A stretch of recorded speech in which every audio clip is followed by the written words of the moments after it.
Gang activity is on the rise across the D.C. region. There have been at least 5 gang-related homicides since last fall. And just last week, the remains of 2 people believed to have been killed at the hands of gang members were discovered in a Falls Church park. Fairfax County Police Chief Ed Rossler spoke last week after the discovery of those remains. Gang crime in the metropolitan Washington, D.C. region is a serious problem. This problem is horrible. This is 4 murders in this park. Obviously, we've had other murders in the region in the past few weeks.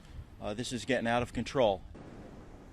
Authorities say from Texas to New York and Virginia, they are seeing a rise in the gang known as MS-13. Luis Cardona is the administrator for positive youth development within Montgomery County. You work with young children, trying to keep them out of this particular circumstance. And we've been talking about gang violence. We've heard a lot about it being on the rise.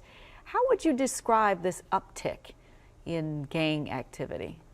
So the gang activity itself, from my experience here in the county now, going on 11 years and 25 years of doing this work in the metropolitan area, has not necessarily increased, but we're definitely seeing our increases in the violence.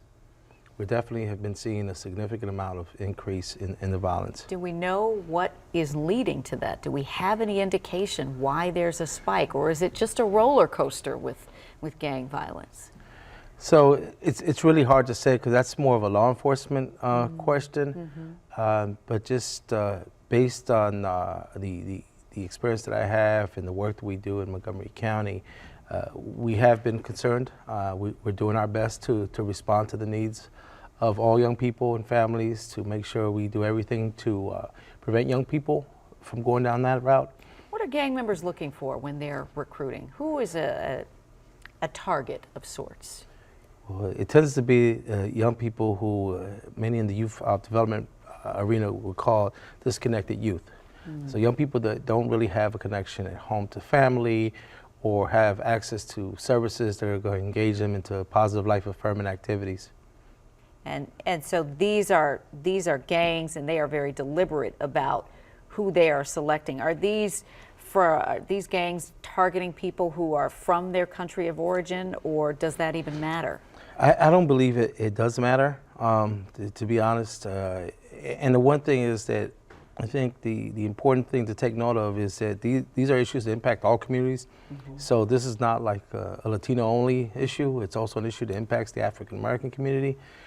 Tends to impact other communities where there's a lot of poverty, dire poverty, lack of access to education, and programs that are going to help young people get steered in the right direction to do good things. Luis, you had gone down this path at one point. You were a former gang member, and you talked about this need for families to really have a connection with their young people to keep them from going down this path. If you could tell parents right now, if you could give them a piece of advice, what would you say to them? Yeah, so nothing new that most experts talk about, but really in particular, one of the important ones is really staying engaged with their children in making sure that not only they're communicating with their children, but they're actually listening to what's going on with children. Did you need someone to listen to you? Is that why you became a gang member? So I can't put it on my mom or my dad. I think I take ownership for the choices and decisions that I made.